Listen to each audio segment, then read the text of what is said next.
لا هەرکوێکەن و بینەری زوو من ئەم کاتان باش ئەمڕۆ ڕۆژی جیهانی دیموکراسی بوو لە هەرێمی کوردستانیش لە بەردەم پرۆسەیەکی دیموکراسیین کە پێوترێ هەڵبژاردن بۆ خولی شەشەمی پەرلەمانی کوردستان کە قسە لەسەر دیموکراسیە کرێ بۆ هەرێمی کوردستان قسەیە لەبارەی شتێک کەبوونی هەیە بەڵام کەم و کورتیتیایە یان قسەیە لە شتێک کە بوونی نییە. بە دڵنیاییەوە بۆ دیموکراسی میکانیزمی دیاریکراو و دام و دەستگای دیاریکراو هەن. ئێمە لە هەرێمی کوردستان لەم بارەیەوە گرفتەکانمان لە چوان وەکو تێڕوانینیش وەکو کەلتور بۆ دیموکراسی کورد لە هەرێمی کوردستان لە باشووری کوردستان لە چوا کورتی هێناوە. ئەگەر دیموکراسی پێویستی بە جۆرێک لە دادپەروەری بێ لە ململانەی سیاسی و هێز، ئەم دادپەروەری ململانێ و هێزە لە هەرێمی کوردستان کە بوونی نییە تا چەند کاریگەری لەسەر سەرپێخستنی پرۆسەیەکی هاوسەنگ و دیموکراسی لە هەرێمی کوردستان کردووە. بۆ ئەم پرسە من دوو میوانم هەیە. یەکێکیان کاک سالار فەتاح توێژەر و ڕاهێنەر لە بواری گەشە پێدان، ئەوەی دیکەشیان مامۆستا بوو بەکر هەڵت نییە کە بە دڵنیاییەوە ئەندامی پێشووی پەرلەمانی کوردستانە و دەکرێت لەو بارەیەوە هەردووکیان هەم پرسیاری باشیان لێ بکرێ هەم جوابی باشمان بنەوە. کاک سالار مامۆستا هەڵت نییە ڕووتان بەخێر بێن. مامۆستا سالار لە تۆ دەست پێ یەکەم دیموکراسی کوردی، دیموکراسی لە هەرێمی کوردستان لە چی کەمە چی نوقسانە؟ وتە دیموکراسی کوردی والله طبعا ئەکرێ پێ بڵێن دیموکراسی کوردی نەخێر ناکرێت لە پەرەوەی دیموکراسی کۆمەڵێ بنەمای ئەساسی هەیە و جیهانیە گەرچی بەپێی سیستەمەکانە گۆڕێ، بەڵام ئەساسی ترینی لەسەر بنەمای مافی مرۆڤ ڕێزگرتن لە ئینسان بنیادنراوە و لە پێناو مافەکانی ئینسانیشا دیموکراسیە هاتوۆتەکایەوە. دوای ئەوەی دنیای کێشە ڕوبەڕووی ئینسان هاتوێتەوە لە زۆر ڕۆوە لە زۆر بوارەوە، دوجار دیموکراسی وەک بابەتێک کە تیایدا ڕێز لە ئینسان ئەگرێ و مافەکانی ئینسان دەستەبەرەکە سەر لە بەری جیاوازیەکانیشەوە، یعنی سەر باری جیاوازی نەژادی، جیاوازی ئاینی، یعنی زۆرێک لەو جیاوازیانەی کە هەیە بە درێژایی مێژوو هاتووە لە پێناو ئینسانە بۆ ئامانجە هاتووە. کورد بۆ خۆی کە لەبەرەوەی باسی کوردت کرد، کورد بە درێژایی مێژوو لە ناو قەیران و گرفتی گەورەدا هاتووە. بۆیە بە بڕوای من ئەگەر بمانەوێ بڵین دیموکراسی کوردی ئەوە هەر بە قەیران دەست پێەکەینەوە، بەڵام کاتێک کە سوود لە ئەزمموی دنیا وەرەگرین بۆ دیموکراسی، ئەو کاتە دیموکراسیەکە کە جیهان یا وڵاتانی دیموکراسی سوودیان لێ وەرگرتووە بە ڕەفاهیەت گەیشتون تیایدا ڕێز لە ئینسان وەک ئینسان گیراوە. باش، دیموکراسی لە هەرێمی کوردستان مادەم لەگەڵ دیموکراسی کوردیا تا حدێک لەو چێ وەکو چەمکێک تووشی گیر و گرفت بین بۆ شیکردنەوەی، بەڵام خۆکرێ باسی دیموکراسی لە هەرێمی کوردستان بکەین. 33 ساڵی ئەزمونێکی دیاریکراوی سیاسیمان هەیە لە هەرێمی کوردستان و هەوڵیش دراوە ئەم وەکو میکانیزم و دام و دەستگا ئەم وەکو ڕاستیەکەی تێگەیشتنیش هەوڵ هەبووە بۆی هەرێمی کوردستان کورد لە باشووری کوردستان جۆرێک لە ئەزمموی دیموکراسی سەر پێ بخا. ئەم ئەزمموی دیموکراسیە لە هەرێمی کوردستان لە چی کەمە چی نوقسانە، لە کووا کەمی هێنا کورتی هێنا؟ والله لە زۆر لایەنەوە کورتی هەیە. یعنی ئێمە کە ئەگەر ئێمە باسی مێژووی هەڵبژاردنەکان بکەین یەک لە یەک وێزگە بێوێزگە کێشەمان زۆر زۆرە گەرچی هەڵکشان و داکشانی تایە. ئەوەی کە ئەساسی ترینە لە بواری دەوڵەتداریە ئەوەیە کە ئێمە موسسەتەکانی پایەکانی دیموکراسی کە موسساتی جیاوازن و هەریەکیان بە وەزیفەی خۆی پارێزگاری لە مافەکانی مرۆڤ دەکاوە لەو یاسا بەرکارانە دەکا کە دیموکراسیە دەخەنە بواری جێبەجێکردنەوە لەم وڵاتە یا لەم ناوچەیە لە هەرێمی کوردستانە نییە. یعنی موسساتی تەشریعیمان باڵاترین موسسە بێ چاودێری حکوومەت و بواری دەوڵەتداری بکە کە ئێمە ئەزانین بینیمان ئاسان ئەو موسسەیە زۆر جار چی لێکراوە، هەر دەرگای داخراوە، زۆر جار بە پۆلیسێک پەرلەمان داخراوە. لەبەرەوە ئەمە هەر یەک مؤشری بەسیتە کە تۆ ئەوەت نەبوو لە شوێنێکی ئاوایە ئەساسەن ئەتوانی بڵێ دیموکراسیە بنەما ئەساسیەکانی لە هەرێمی کوردستانە نییە، بەڵکو تەنها وەکو مفرەداتی کەلامی ئەدەبیاتی لە هەرێمی کوردستانە هەیە و مەسائلی هەڵبژاردننی ژەگەر وەک شکڵیاتێک بڵێ لە ڕابردوودا وەک بابەتێکی دیموکراسی وەک بنەمایشی دیموکراسی مافی دەنگدانمان هەبوو ئەوی ژێکێ لە ڕێکارەکانی دەستکردنی دەسەڵاتە ئەوەش بۆ خۆی ئشکالێتی گەورەی هەیە ئەوش هەر لە شکڵیاتە هەمان بووە وەک پێک هاتەیەشی ئەساسی مافی مرۆڤی تیا پارێزراو بێت کە دەنگدانیەکە لە مافەکانیەتی و مافی ئەو دەنگدەرە پارێزراو بێ دەنگدار نەکەوت پێێتە ژێر هیچ فشار و هەڕەشەیەکەوە نەمان بووە هەتا ئێستا ینی تا ئێستەی کە ئێمە هەنگاوی بۆ دەنین هەتا ئێستا ژە خڵوقاتانە بەردەوامن لەسەر مرۆڤەکان بە 1001 شێواز ناچار دەکرێن لە کاتێکا دیموکراسی کەوتمان لەسەر بنەمای مافی مرۆڤدا دەڕێژرێ مرۆڤ نابێ ناچار بکرێ بەداخەوە لە هەرێمی کوردستانە هەتا ئەمڕۆ ئەو ئیشکالیەتەمان هەیە. اینجا دواتر من حەزەکەم بە وردی باسی ئەو میکانیزم ئەو دامەزراوانەی کە لە چوارچێوەی سیستمێکی دیموکراسیا مەفروزە هەبن و ئێمە لە هەرێمی کوردستان یان نیمانەیان ئەگەر هەشمان بێوەکو پێویست کاری خۆیان ناکەن حەزەکەم قسەم بۆ بکەی بەڵام بە دڵنیاییەوە مامۆستا بوبەکر هەڵبنی ئەم وەکو سیاسیەک هەم وەکو پەرلەمانتارێک دەست و پەنجەی لە ناو پرۆسی سیاسی هەرێمی کوردستانە نەرم کردووە بە دڵنیاییەوە کۆمەڵێک دانوستان و بێنە و بەردەی سیاست و حزبایەتی بینیوە و پەرلەمانتاریش بووە. مامۆستا بوبەکر ئێوە لەو چوارچێوەیە هەم لە کاوی سیاسی هەم وەکو پەرلەمانتار ئەوەی لە کوردستانە گوزەرێ دیموکراسیانە بووە پرۆسێکی تەندروستی دیموکراسی بووە یان وەکو مامۆستا سالار باسی کرد لە زۆر کەلێنەوە لە زۆر شوێنەوە ڕاستیەکەی کەم و کورتیتیایە.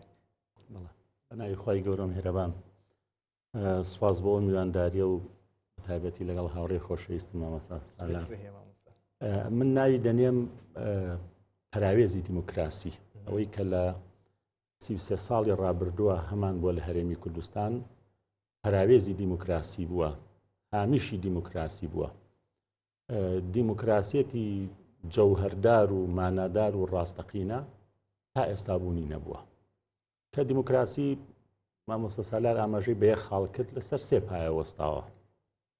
پایەکیان بریتیە لە دامەزراوەکان ینی ئێمە نەسوڵتەی قەزاییمان سەر بەخۆیە نە پەرلەمان کە من دوو خول ئەندامی پەرلەمان بووم بەپێی یاسای ژمارەیەکی ساڵی 92 بەپێی بڕیاری ژمارەیەکی ساڵی 2005 ئەڵەیە بێ مەرجەعی سیاسی و یاسایی خەڵکی کوردستان بێ و ئەبێ کێشە چارەنووسسازەکان لە پەرلەمانی کوردستان یەکلای بکرێتەوە کە ئەمە بە درێژایی هەر پێنج خولەکەی پەرلەمان شتیوان نەبووە بەڵکو بەداخەوە ینی کە خول لە دوای خول کوالیتی پەرلەمانی کوردستانیش دابەسیوە ئەوە بڕۆ بۆ سوڵتەی قەزایی بڕۆ داواکاری گشتی زانکۆ یعنی کە سربەخۆنیە و ئەبێ لە سەرۆکی زانکۆکەەوە هەتاوەکو مەسئول بەشێک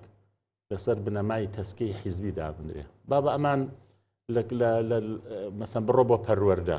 بۆ هەموو کایەکانی تر ینی مدیری مەکتەبێکی بنەڕەتی باخچەیەکی ساوایان و مناڵان ئەبێ کۆمیتە و لەق و ناوچە دایبنێ تر لەبەرەوە تۆ چی ئەمە ینی کە پایەکی دامەزراوەکانە پای دووەمی بریتە لە لێپرسینەوە معقولە لە وڵاتەیە کە ناوی گەندەڵستانە کە ئیتر گەندەڵی سیستماتیک و منەظەم هەیە بەڵام تاوەکو ئێستا وەزیرێک بە 5 خولی پەرلەمانی کوردستان وەزیرێک ئیقالە نەکرابێ ئەم هەموو ینی کام وەزارەتە ئەگری پڕە لە سێکتەری گەورەی شکست خواردوو ینی کە بە هەدەدانی پارەی گەورە ئەوەی سێمی شامبریتە لە سەروەری یاسا کۆڵەکەی سێمی دیموکراسی کە تۆ ئەمە شت نەبوو ینی کە ئایا هاوڵاتیان لە بەرامبەری یاسادا یەکسانن ئەوەی کە ئەوترێ هەمیشەیانی کە قسەیەکە لەسەر زمانی هاوڵاتیان هێڵە یاسا تەنها تۆڕێکە ماسێ بچووکەکان ئەگرێ حوتەکان و زەبەلاحەکانی لێ قوتارە بێت لەبەرەوە ئێمە پەراوێزێکمان لە دیموکراسی هەبووە یان ڕواڵەتی دیموکراسی هەبووە ئەمە ئەوە ناگەێنێ کە ئێمە وەکو میلەتێک دەست و پەنجەمان لەگەڵ دیموکراسیان نەرم نەکردووە و 33 ساڵە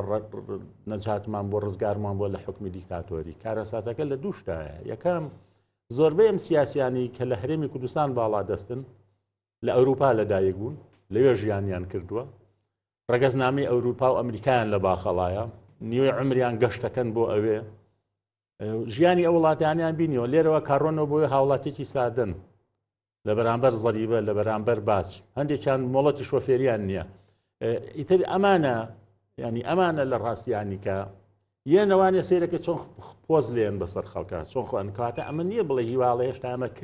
ئەزمونونەکەمان کەمە 33 ساڵ بڕۆ بزانە دووبەی قەتەر بە 33 ساڵ چی لێ هاتووە ڕواندا کاکە هۆتۆ تۆتسی دوو عشیرەت بوون بە ملیۆنان خەڵکیان لە یەکتر کوژ بڕۆ ئێستاەکێکە لە وڵاتە گەشتە سندوەکان لە ڕیزی دێمینی جیهاندایە چ لە ڕووی سەقامگیری چ لە ڕووی خۆشگوزەرانی حتا لە ڕووی گەشتیاریش بڕۆ بۆ ئەندەنووسیا و مالیزیا بڕۆ بۆ تورکیا لەگەڵەوەی ئێمە تێبینێمان هەیە لەگەڵ سیستمە سیاسەکەی بۆ ئێمەی کورد خراپە چ لە باشوور چ لە ڕۆژ ئاوا چ لە باکووری کوردستان بەڵام بۆ تورکیا لە ناوخۆی تورکایە ینی لەم چەند ساڵەیە لە ڕاستیە گەشەسەندنی زۆری بەخۆوە بینەوە لە چاو ڕابردوواڵین هەرچەنە پڕە لە قەیران و شکستیش کەواتە ئەمانە یەکەم لە دەرەوە ئەژین بۆ لە دەرەوە هاوڵاتێکی سادن بۆ ئەبێ لێرە قافڵەی سیارەکان چای من و تۆ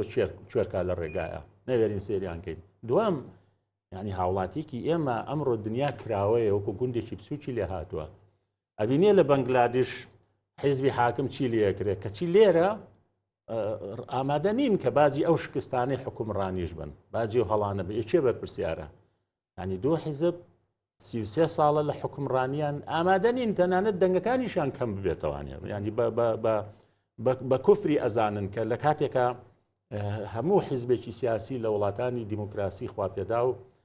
لە ڕوانگەی بەرنامەی هەڵبژاردنەکەیەوە گەل محاسەبەیە کات گەل نمرەی بۆ دائەنێت لە ڕوانگەی ئەدای نوێنەرەکانیەوە لە حکوومەت و لە پەرلەمانە خەڵک ئەمیانە هێنێتە پێشەوە ئەویانە خاتە دواوە لەبەرەوە ئەمە کارە ساتەکێ لە ڕاستە اینجا ئەمانە حیزبی دیموکرات سێرەم بانگەشانە حیزبی سۆشیال دیموکرات کەچی تۆ بێی دەستێوەردان لە بازاڕکەی دەستێوەردان لە کەتی گشتی و تایبەتکەی تۆ بتێ ینی تەماشاکە هەژمونی هێزی چەکدار بسەپێنی هێزی چەکدار لە کوردستانە کە ئەوە یەکێکە لە هەرێ فاکتەرە خراپەکان لەسەر کاریگەری خۆی هەیە لەسەر معادلەی هەڵبژاردنیش کە ئێستا ئێمە لە سەروبەندی خولی شەشەمی هەڵبژاردننی پەرلەمانی کوردستان لەبەرەوە بەم پێوەرانە هەمووی ئێمە پراوێزێکمان هەیە لە دیموکراسی لە 33 ساڵی ڕابردوو جا ڕاستیەکەی لەسەر ئەوەی پراوێزێکمان هەیە لە دیموکراسی من حەزەکەم کاک سالاریش قسەم بۆ بکە هەندێک لەو سەرچاوانەی کە لەبارەی دیموکراسیەوە قساکەن زۆر لەگەڵ ئەوەیە نین با بڵێن باس لە نیوە دیموکراسی بکرێ ئەنی دیموکراسی یان هەیە یان نییە مامۆستا سالار بۆیە لەسەر ئەوەی کە لە هەرێمی کوردستان پراوێزێکی دیموکراسی هەیە من حەزەکەم قسەم بۆ بکەی ئەوەی تریشت بیر نەچێتەوە کەوتم حەزەکەم لەبارەی دامەزراوەکانی ئەوەی کە پێویستەکە لە هەرێمی کوردستان هەبن یان هەنوو وەکو پێویست ئیشی خۆیان ناکەن بۆ سەر پێخستنی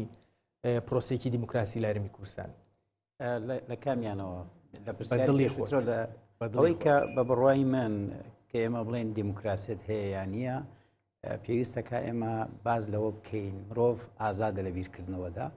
بەڵام لە هەرێمی کوردستاندا ئازاد نییە لە جێبەجێکردنی بیرکردنەوەکانیدا لە ژیانی کەسی خۆیدا نەجارێت لە ژیانی گشتیە چونکە ئێمە من بۆیە یەکەم جار لە مەسەلەی مافی مرۆڤ باسم کرد چونکە ئازانم لە هەرێمی کوردستانە مافی مرۆڤ زۆر باسەکرێ بەڵام شتە سەرەتایەکانی مافی مرۆڤ دەستەبەر ناکرێ یعنی ئەگەر دەکرێت لە کۆمەڵگایەکی ترا دیموکراسی نەبێ بەڵام لە بواری مادیە تا ڕادەیەکی زۆر ژیانی ئینسانەکان دەستەبەرەکرێ ینی تا ڕادەیەکی زۆر خۆشگوزاریانی مالیان هەیە ئەگەر لە دنیای ڕەمزەیات و معنەویاتە زۆر ئازاد نەبن بەڵام دەستەبەرێکی زۆری مادیان بۆ ئەکرێ لە هەرێمی کوردستانە تەنانەت تۆ بیرکردنەوەکانت دەبەستێتەوە بە ژیانتەوە بە نمونەیەکی زۆر سادە بڵین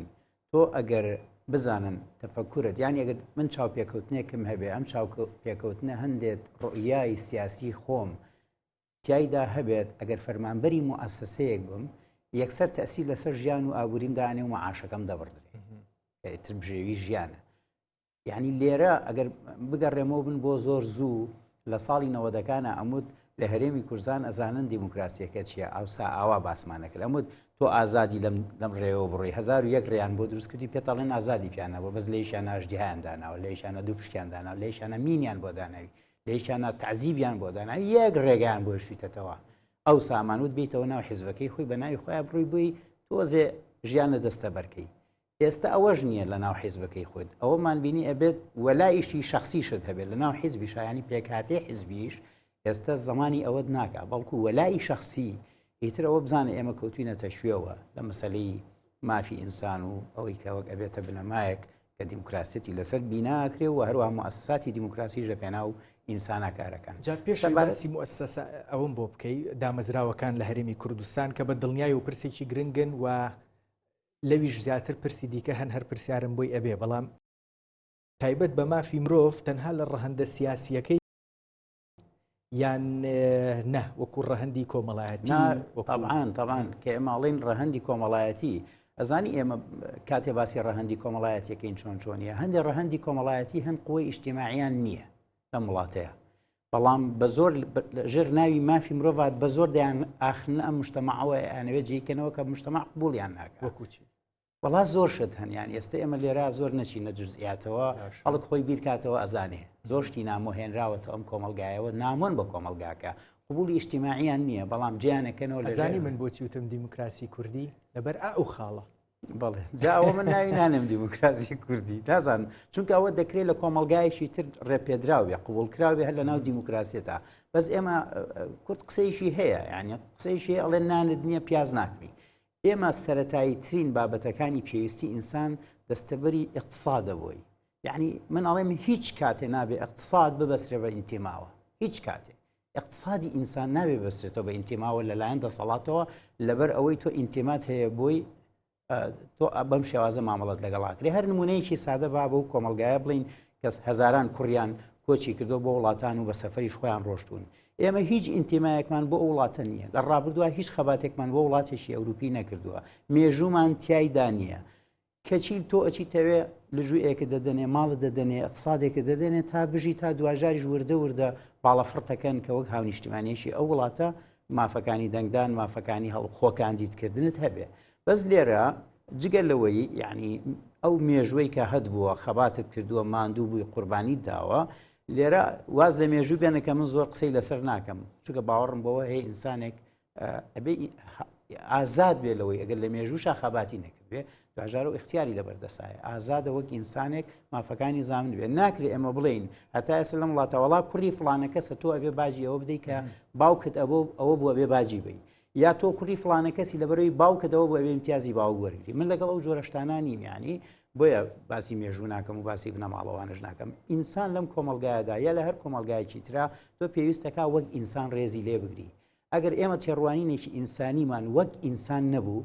ئیتر ناتوانین بە ئاسانی شتەکانی تر دامەزراوەکانی تریشدا بمەزێنین پێویستەکە ئێمە ئینسان وەک ئینسان ڕێزی لێ بگرین و مرۆڤ ڕابێنین لەسەرەوە ڕێز لە ئینسان وەک ئینسان بگرێ بەبێ ئەو پاشکوانێتی ئینسانی کوردی ئینسانی عەربیە ئەمانی لێ بکەین و ئینسانی موسڵمان ئینسانی لادین ئینسان سکولار نابێ ئەم پۆلێن بەندیانە تەسیر بکات لەسەر مەسائیلی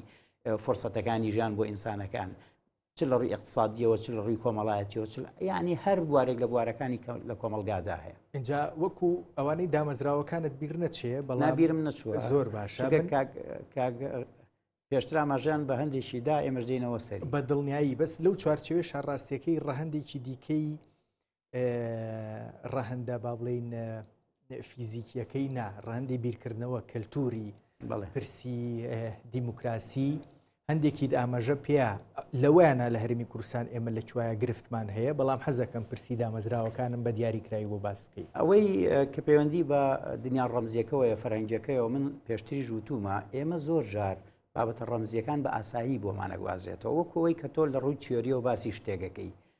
بەڵام کاتێک دەیتە بواری جێبەجێکردنەوە بە ئاسانی ناتوانانی جێبەجێکەی بە ئاسانی ناتوانانی وەکو زۆر بەمان کە ئێمە باز لە مەسلەی مافی ژنەکەین زۆرمان باسی دەکەین کۆمەڵێ مافی سەرەتایی هەیە بەڵام لە ناو دنیای سەقافیژا بەڵام خۆشمان پێشێلی مافەکانی هاوسەرەکەمان دەکەین لە کاتێکا وەک ژنێک کە مافی هەیە ڕێز لێ ژیراو بێ بەڵام خۆمان پێشێلیەکەن دەشیڵین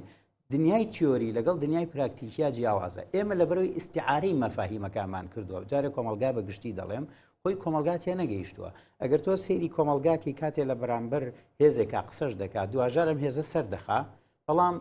خودی ئەو کۆمەلگایی کە پشگیری و هێزەی کردووە خۆی لەسەر ئەساسی دیموکراسی ڕانەهێنراوە دەبینی دەیەوێت تۆڵە بکاتەوە ئەو تۆڵانە بکاتەوە کە هێزی یەکەم بەرامبەر بەوانی کردووە لە کاتێک لە دنیای دیموکراسیە کاتی ئاڵوگۆڕی دەسەڵات دەکرێت تۆڵەکردنەوەی تێدا نییە بەعکسەوە وی لە ناو دیموکراسی تا ئێمەگەر وەک یەک ئاماژەی بچوو وەریگرین من زۆر جار باسی یەکەم لە دەنگدانەوە وەریگرین دەنگدان نهێ نییە تۆ کەس نازانێت دەنگت بچێداوە لەسەر بنەمای ئەوەی ئەو کەسەشی دێتە پەرلەمان پێویستەکە خەمی هەموو ئەوانەشی بێکە دەنجیان پێ نەداوە هاو نیشتیمانین چونکە ئەوانە تەنانەت خەمی ئەوانەشێتی کە لە ڕووی تێڕوانینی سیاسیەوە جیاوازن لەو هاو ئاراستە و هاوتێڕوانی نین هاو باوەڕی ئەو نین بەڵام ئەو مشوریان نەخوا لە پێداویستیە ئەساسیەکانی ژیانیانە. کاک ئەبوبەکر هەڵەدنی من مەریوانی وریاقانە ماوەی پێشوشتێکی لەبارەی پرسی هەم ئۆپۆسیۆن هەم مەسلەی هەڵبژاردن نووسی دوو چەمکی بەکارێ ناوەجێی سەرنجە لای من بە دڵنیاییە و ئەزمموی ئێوە لە چوارچێوی پرۆسی سیاسی و بەشداری هەڵبژاردن و کاری پەرلەمانیا پێم وابێ ئەتوانن زۆر باش بۆ ئێمەی ڕوونکەنەوانێ ئەڵێ هەڵبژاردننی دیموکراسیانە لەگەڵ هەڵبژاردننی دەسەڵاتگەرانە هەڵبژاردننی یەکەم ئەوە ڕوون و ئاشکرایە چۆن پرۆسەکە ڕێەکە چۆنە گوزەرێ ئەنجامەکانی هەرچۆن بن دواتر لە ڕێی ئەو ئەنجامانەوە دەرەنجامەکان بە دیاریکراوی وەرەگریتەوە واقعێک ئەخڵقێنێ بەڵام ئەوەی هەڵبژاردننی دەسەڵاتگەرانە واقع ناخڵقێنێ ئەمری واقع ئەخڵقێنێ چونکە ڕێکارەکانی هەڵبژاردن و ئەنجامەکانی دواتر دەرەنجامەکانیشی بە دیاریکراوی بە پێی ئەو ویستەیە کە دەسەڵاتە دیاریکراوەکەی ئەو بۆ نمونە هەرێمی کوردستان ئێوەیان هەر شوێنێکی دیکە کە ویستراوە باس بکرێ تۆ ئەزمموی بە دڵنیایی دیاریکراوی باشت لەم پرسەیە هەیە ئەمە یەک دوو لە چوارچەوەی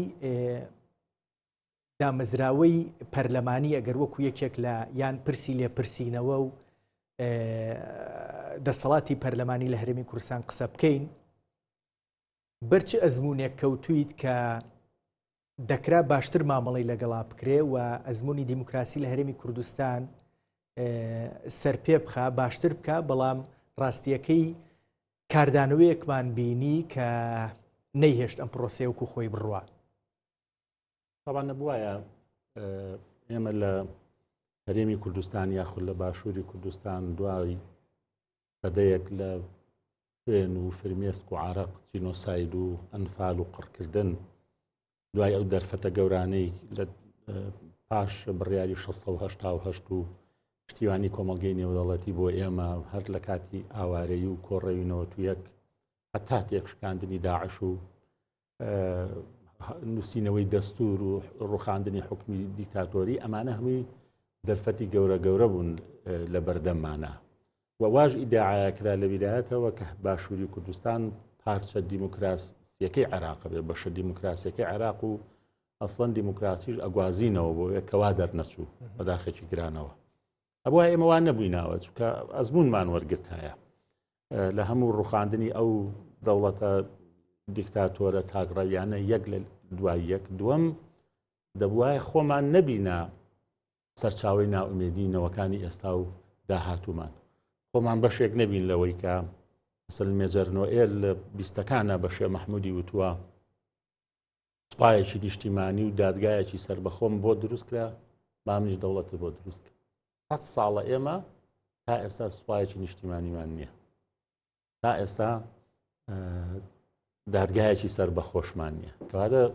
ڕێک لە بازنەیەکە دەخولینەوانەیە ئەمەی کە هەیە مەسەلەن ئەوەی کە دکتۆر مەریوان ناوی لێ ناوە هەڵبژاردننی دەسەڵات گەرانە و هەڵبژاردننی دیموکراسیانە خۆی ینی ئێمە ڕاهێنانمان کرد لەسەر دیموکراسی 5 خولی پەرلەمانی کوردستان 5 خولی ئەنجومەنی نوێنەرانی عێراق هەڵبژاردننی شارەوانیەکان هەڵبژاردننی ئەنجومەنی پارێزگاکان بەڵام ئایا ئەم هەموو ڕاهێنانە تەنانەت کە دۆستەکانیشمان یارمەتی دەرمان بوون دۆستەکانمان لە دەرەوە توانیمانتیایە سەرکەوتوو بین نەخێر بۆ چونکە ئەم هێزانەی ئێمە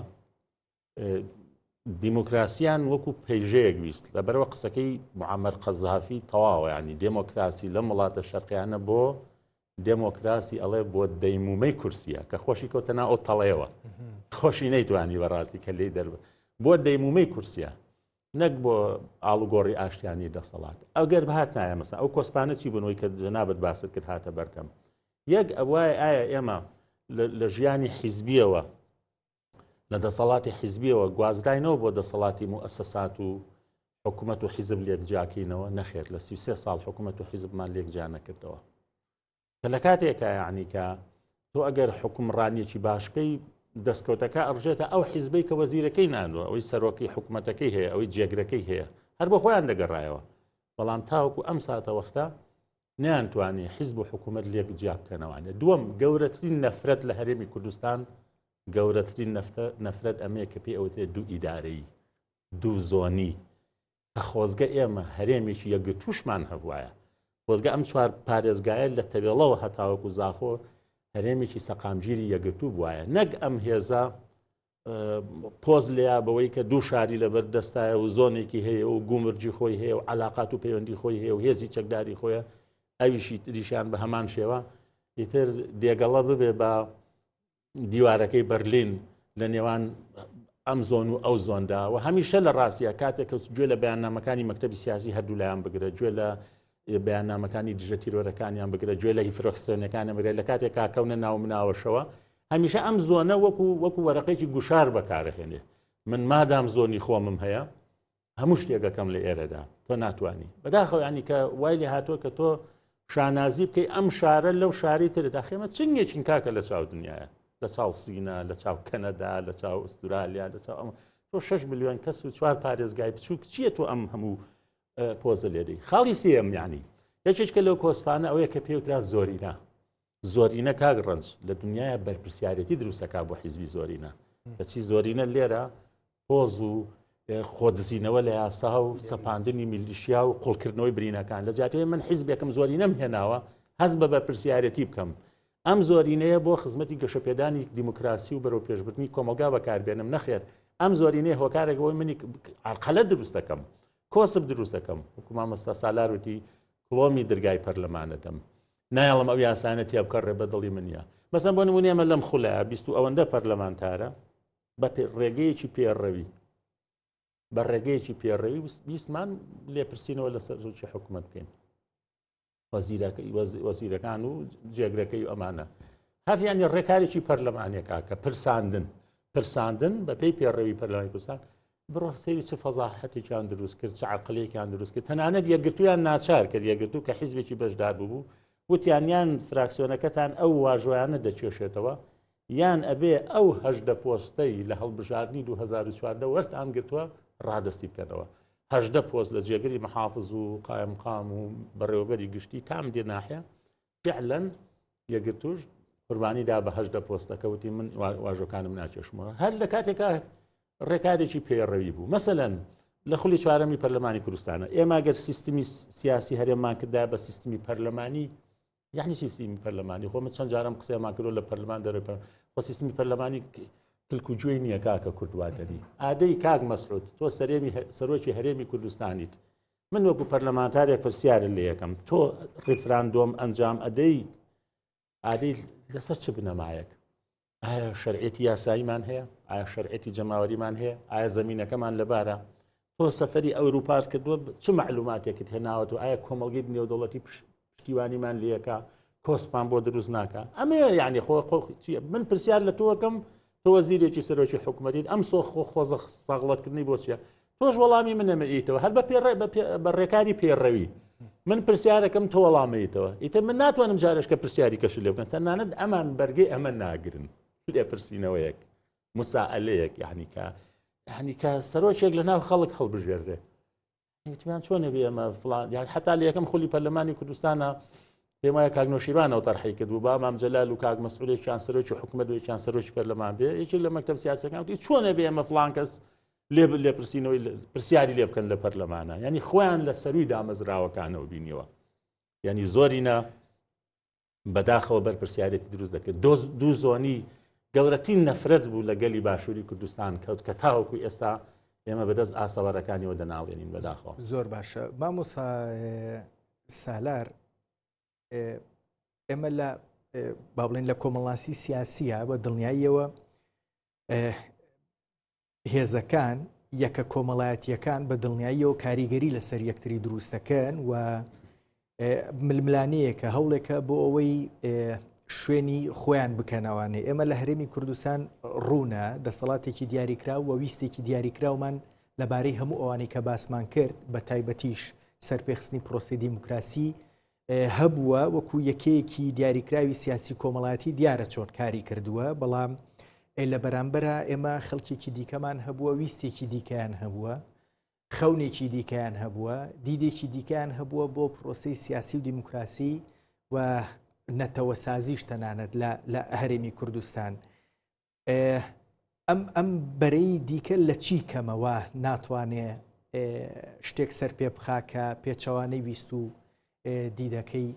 بەرەی بەرامبەر بێەوەی ناومانناوە بەری دەسەڵات. طبعاً ئەو هەموو ڕاڵەکانی ژیانی توی داگیر کردووە. من ئەوە دەڵێم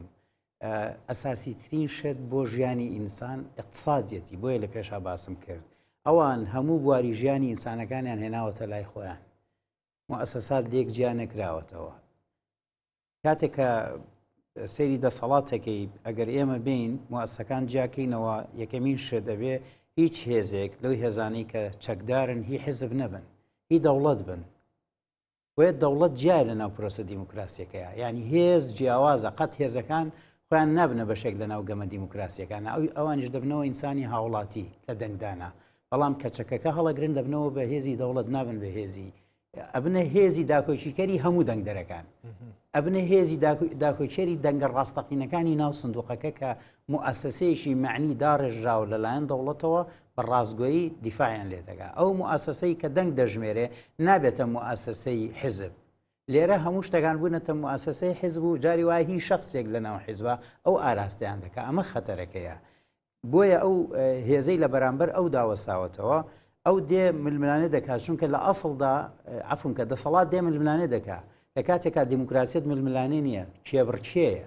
ئێمە زۆر جا سیاسیەکان ماوانەی حکومڕانی هەرێم دەکەن، وشەی ململانێ بەکاردێنن. من لە نخبەیانم بیست و وتیانە ململانێ دەکەین. ئەزانی فعلەن ئەوان ململانێ دەکەن. لە کاتێکا دیموکراسیت کێبڕکێیە، هەموو مافێک دراوە بە بەڕێزێ، هەموو بافێکیش دراوە بە بەرامبەرەکە، کامتان ئەتوانن جوان خۆی نمایشکە. بەڵام نەخێت لە ناو ئێمەدا ئەو هێزەی کە دەسەڵاتە، ئەو هێزەی کە لە بەرامبەریا دەوەسێ 1001 تەڵی بۆ دانراوە، یەک دنیاشتی لێسەنراوەتەوە، بارەگای لێداخرێ، بۆ نمونە تەشویژ ئەخرێتە سەر کەناڵەکانی، ئەنوا ڕێگا لایەنگرەکانی مەعاشیان دەبڕێ، چاوسورکردنەوەیان بەرامبەر دەکرێت، دەڕفێنرێن بە 1001 ڕێگا وا دەکەن ئەوان سڵتەخوازی خۆیان هەر باڵا دەست بێ، واکەن بەرامبەرەکەیان ناچارکەن، دەزەنێنە بینەقاقای وەکو وایە ئینسانێک خیتە ژێر ئاوەی خنکێنی تا دەست بەرز نکاتەوە نایێنیتە دەرێ. ئێدە خنکێ مەجبورە دەست بەرز کاتەوە بۆ ڕزگاری و کاتەڵەوە تەسلیم بوو. لای ئێمە لە ڕابردووە هەتا ئەمڕۆ هێزی باڵا دەست 1001 ڕێگای بەکارهێناوە. ئەم هەڵبژاردنەی کێسە لە بەردەم ئێمە تۆ سیر کرد لە ماوەی ئەم چەند مانگەیە چۆن دەیانەوێت هەڵبژاردنەکە نەکرێت، تەنها یەک موسسەیان لێ سندونەتەوە، ئەویش ئەو موسسەیە کە چاودێری هەڵبژاردنەکەیەکە، کە زۆر جار پرسیاریش لەسەرەوە دروستەکرێ، ئەڵێ تۆ بڵێ لە ناو ڕێکەوتنە ئیقلیمیەکانە نەتوانن ڕێکەوتنێ بکەن و هەر تەسیرات دابنێن. تەنانەت بەوەشەوە ئەوان متمانەیان نییە بێنە هەڵبژاردنەوە، نانەوێت هەڵبژاردنەکە بکرێ بەڕاستی. من حەزەکەم تۆزێ بگەڕێمەوە بۆ ڕابردوو باز لەوە کرا کە مامجەلال و کاک مەسعود کە لە ناو چۆن بێنە ناو ئەو دامزراوە چۆن مساعلە بکرێن. لە ڕابردووە هەوڵێک هەبووە کە دەستور دابنرێ، دەستور دابنرێت لەبەرەوەی لایەنێک پێی وابووە لە ناو زۆرینەی جەماوەریە ئەو کاتێک دەستور ئەباتە ناو خەڵکەوە ئەتوانێت سیستەم کا بە سەرۆکایەتی. پێش ئەم پاشەکشیانەی دەسەڵاتی هەرێم لە بەرامبەر عێراقا ئەو پێی وابوو ئەیویست هەنگاو بنێ کە سیستەمی پەرلەمانی لە هەرێمی کورسانانەیەڵێ بیکاتە سەرۆکایەتی. دوای ئەوەی وردە جەماوەریان لەو ڕوانگەشەوەکەمی کردووە، ئێستا ئەوەشان پێ قبول نییە، یعنی ئەوەشان قبول نییە نێزامی سەرۆکایەتیش پێڕەوکەن، نە دیموکراسیت قبولەکەن بەو شێوازەی کە پەرلەمان سەرۆکی هەرێم دیاریکە. من قەنەعاتم وایە، چونکە لە پاشەکشیان نە ئەوەشیان دوجار پێکرێ کە دەستورێک دابڕێژن بهێنە ناو خەڵکەوە کە تایدا خۆیان باڵا دەست بن و سەرۆکایەتی لای خۆیان بێ، کە نێزامێکی سەرۆکایەتی بێ کە ئەو کەسەی کە خۆی بەگەورەتر لە پەرلەمانە بینێ. هەتا ئەمڕۆژ ئێمە زانین هێزەکانی هەرێمی کوردستان تا ئێستا هێزی دەسەڵات خۆیان بەگەورەتر لە پەرلەمان داهێنن، پەرلەمان بەکارهێنن وەک ئامڕازێک ئەوەی کە من پێی دەڵێم دەسەڵاتی قانونی ئەوان دەیانەوێت دەسەڵاتێکی قانونیان هەبێ نانەوێت قانون دەسەڵاتی هەبێ هەموو معادلەیە زۆر جیاوازن دەسەڵاتە قانونیەکە ئەوەیە کە ڕەوایەتی ئەدەنەوە بە خۆیان بەم فۆرمە لە هەڵبژاردن و بەم شێوازە بۆی بتوانن بەردەوام بن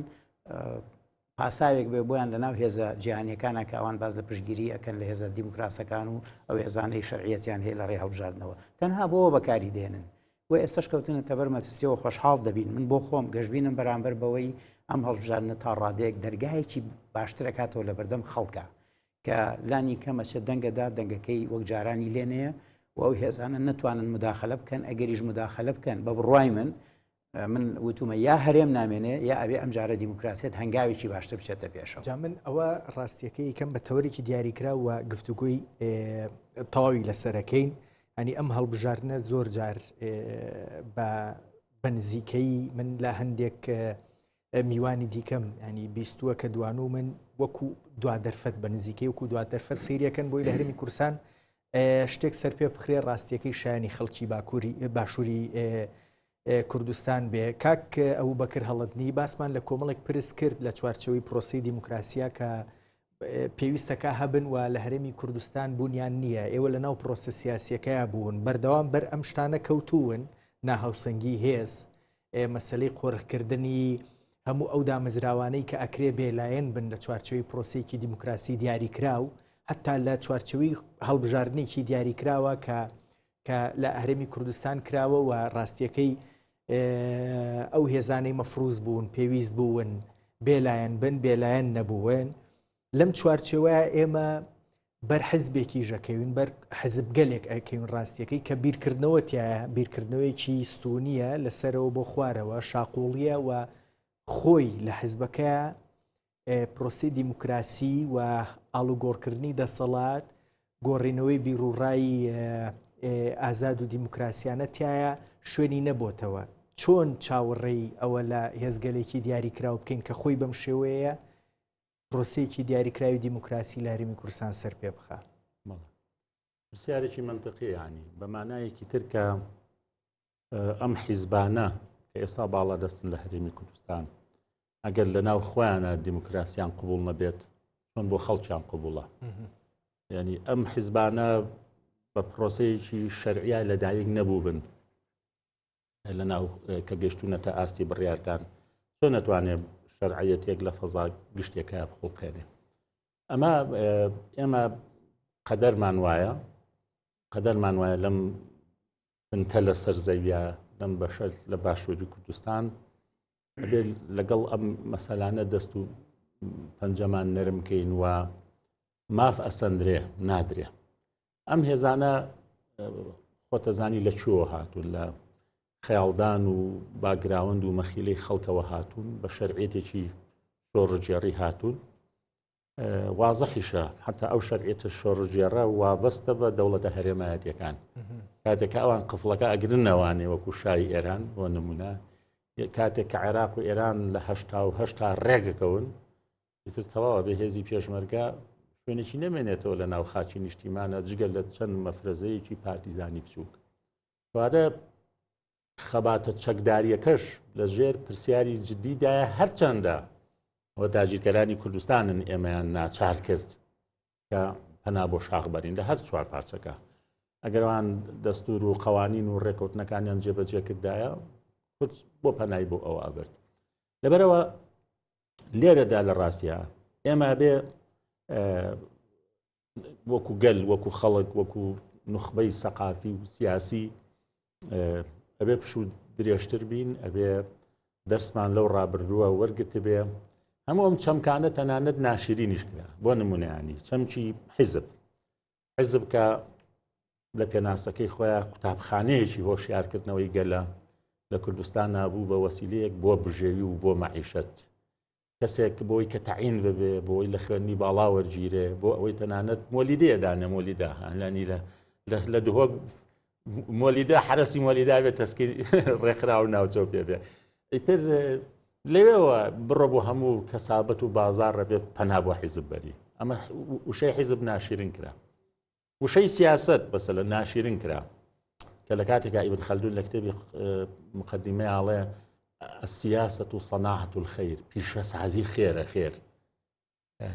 سیاست یعنی پرۆسێکی زۆر یعنی یەکێکە لە زاناکان دەڵێ حیراست و دینی و دنیا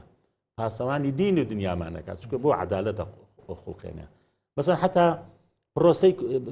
چەم کێشکە کە ناشرین کرا کۆتاکان ئەبووە ئەم مۆزاییکەی کوردستان ئەم پێکەوە ژیانە بپارێزرا کەچی کۆتا ملکەت کران بەو کۆتایانە کە 11 کورسی بوون بەداخەوە نەبوونە بەشێک لە گەشەپێدانی پرۆسەی سیاسی لە هەرێمی کوردستانە پرۆسەی دیموکراسی تەماشامانەکە حیزبێکی سیاسی ئیستیغلالیانەکە تا وای لێ هات بەم دۆخە گەیشت کە ئەبووە وان نەبووایە مەسەڵەن من جارێک گوتم لە مەجلیسەکە گوتمە کرێت لە هەندێک پرس کە ڕەهەندی سیاسی نییە با بە ئێوە پێچەوانەی فڵان حیزب دەنگ بن هەر ڕەهەندێکی سیاسی هیچ نییە هیچ بەحەت یعنی شتێکی ترە بۆ نمونە قانونێک دەچوو لە تعدیلی قانونێک لە خولی پێشوو زانکۆی کوردستان تعدیلێک بۆ کرا زانکۆیەکی ئەهلی ئەمە باشە بۆ ناتوانانی لە خارجی حیزبێکی دیاریکراوە تۆ دەنگ بی ئەوەشمان ناشرین کرد دەستور یعنی کە ئەبوای ئێمە 33 ساڵە تۆ حکومڕاندیت هەیە گرێبەستی 50 ساڵاکەی گرێبەستی 25 ساڵاکەی بە قسەی خۆیان فاشیلەکان و ئەوانی سیاسەتی ئابووریان بە شکست خواردووی سپات ئەڵێن چی وەڵای من لەسەر نەخشەی جیهانی و زەین 32 ملیار خەڵکی کوردستانیان قەرزار کرد ئەمە نابێت دەستورێکە بێتەوە لەسەر چ بنەمایەگەماناکەی کە حاکم و محکوم لەو دەستورەیە پەیوەندیەکانیان ڕێگەخرێت لە ڕاستیان لەبەر هەمووەمانەمان ناشرین کردی ئەم دوو پرسە زۆر موهیمن من ئەمە وەکو خاڵی با بڵێن وەرچەرخان کە ئەکرا هەرێمی کوردستان شتێکی باشتر سەر پێ بخاوە نەیکرد یەکەم مەسەلەی نووسینەوەی دەستور دووەم هەوڵەکان بۆ دیاریکردنی سیستمێکی دیاریکراو بۆ حکومڕانی و ئەوەش هەر لە دەستورا جێکرێتەوە بە دڵنیاییەوە ئەو مەسەلەی پەرلەمانی و سەرۆکایەتیەکە ئێمە ئەگەر لەو دوو با بڵێن خاڵە مێژوویە لە باشووری کوردستان لە هەرێمی کوردستان مامەڵەیەکی باشتر تەندروستتر بکرایە ئەکرا ئێستا دۆخی هەرێمی کوردستان لە شێوازی حکومڕانیکردن سەرپێخستنی پرۆسێکی دیموکراسی حتا ڕەوایەتی نوێنەرایەتیکردنی خەڵک جا نوێنەرایەتی بۆ ئەوانەی کە دەسەڵاتیان لە دەستایە و نوێنەرایەتی خەڵکەکەن بۆ ئەوانی دیکەش کە ڕاستیەکەی حیزبی ئۆپۆزیۆنن ئەبنە بەرەی ئۆپۆزیۆن و نوێنەرایەتی خەون و خولیایەکی دیاریکراوی دیکەی خەڵکەکەن ئەگەر لەو دوو شوێنە ئەمە باشمان بێنایە ئێستا دۆخی هەرێمی کوردستان شێوازێکتر نەبوو بەدڵنیاییەوە ئەزانی بۆچی ینی ئەوەی کە جەنابەت فەرمووت و وتیشت هەندێک لە میوانەکانەوە قسەیان کردووە منیش هەمان قەناعەتم هەیە لەوانەیە من ئێستاش بە گومانم کە هەڵبژاردن لە کاتی خۆیان بکرێ بهێڵن ئانی ئەم هێز لە سای عەقڵێتی ئەم هێزانە دوو ئێمەزانی بۆ ینی ئەوەی کەوتویانە ئەمە دەرفەتێکە و لەوانەیە دوا دەرفەتیش بێ قسێکی زۆر تەواو ینی تەحەدیەکە و دەرفەتێکیشە ینی بۆ ینی ئێمە کارتەکانمان لە دەستدا ئەمە کارتە بەهێزانی هەرێمی کوردستان هەیبوو لە دەستماندا ینی 33 ساڵ عمرێکە جیلێکە چارەکە سەدەیەک ینی تەمەنی نەوەیەکە تۆ چارەکە سەدەیەک بە هەدەر بی تۆ ئەو هەموو پشتیوانیە نەتوانی بیقۆزیەوە بۆ خۆت یعنی چی لێ بکەن ینی ئێمە ئەتوانین لە دوای ڕاپەڕینەوە ناتوانین هیچ گلەیەک لە وڵاتە زلهێزەکان بکەین تاقە گلەیەکە لێمان هەیە من وەکو ئەگەر کەسێک کە چاودێری وەزعەکەم گلەیم لەوان لە ئەوەیە کە بۆ سوور ئەزانن ئەمانە تاگڕەون دیکتاتۆرن میلیشیا سەپێنن چەکدار بۆ لیان قبوڵەکە ئەو تێڕوانینە نەگۆڕاوە مامۆستا هەڵەدنی هی ئەوان بۆ گۆڕاوە بەڵام سیرکە ینی ئەمان هەمیشا کەسێکی کەشوفش بۆ عەلاقەیەواکەن ئێمە پشتیوانیمان ئێمە غەربمان لە پشت ئێمە ئەوروپامان لە پشت ئێمە دەوڵەتە زلهێزەکانمان لە پشتە لە کاتێکە ئەم دەرفەتانە زۆر لەبەردەستی گەلی کوردستان نبوو ینی ئەوەی بۆ ئێمە ڕێکەوت لە دوای ڕاپەڕینەوە بۆ کوێ ڕێکەوت ئەو ملیارەها دۆلاری هەڵڕژە کوا بوونەی تەحتی ئەم وڵاتە کوا شەقامەکانی کوا ڕێگاکانی هایوەی کوا کارگە بەهێزەکانی بۆی ئەموو گەنجە کۆچنەکە کەواتە تۆ ئەم هەموو دەرفەتت لە کیس داوە ئێستا تۆسقاڵێک ماوەتەوانێت کە پیان ڕابگەیت یا ڕابگەیت جا من دواتر جوابم بەرەوە ئەو تۆسقاڵە بەردەستی خەڵکی هەرێمی کوردستان و بە دڵنیاییەوە هەموو ئەوانی دیکاکەوێت کە ئەکەونە ئەچنە ململانەی هەڵبژاردن ئەم جارە ئەبێت چی بکرێ بەس کاک سالار تۆ جوابی ئەوم بەرەوە هەندێک جار ڕاستیەکەی کۆمەڵگەی کوردی بە کۆمەڵگەیەکی پاسیڤ دانرێ لە چوارچێوەی سەرپێخستنی پرۆسەیەکی دیموکراسی منجڕی ئەوەی لە هەولێر پێڵەن منجڕی چیرە درێژی بەرامبەر بە هێزگەلێکی دیاریکراوی دەسەڵات کە ژیانی خەڵکی لە هەرێمی کوردستان بەم شێوەیە لێکرد کە هەیە لەو چوارچوەیە ڕاستیەکەی کۆمەڵگەی کوردی ڕخنەی دیاریکراوی لێ ئەگیرێ بەوەی کە پشودرێژی نییە یان نیوەی وێنەکە ئابینێ خراپەکە ئابینەیە بەڵام قودرەتی سەرپێخستنی پرۆژەیەکی باشی نییە کەی دەرفەتە و چی بکرێ بۆ ئەوەی ئەم پاسیڤە لە مجتەمەی کوردی لە کۆمەڵگەی کوردی وەربیرێتەوە بەڕای من ئەم بابەتە تەبان علاقی بە یەک دنیا ڕەهەندی کۆمەڵناسیانەوە هەیە کە ئێمە هەمووی قسەیان لەسەرکەین لەسەر ئەساسی ناسینی کۆمەلگاکەمان لەسەر ئەساسی ئەزمونونەکانی ڕابردوو کە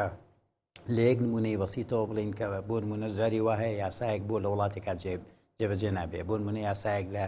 هەرێمی کوردستانە جێبەجێ نابێت بە نمونە دەڵێم هەندێک جار بۆ نمونە دەسەڵات یاسایەک دەرەکە ئەمەیان بە ئاوا بین ئێمە تەحەیوزمان نەبێ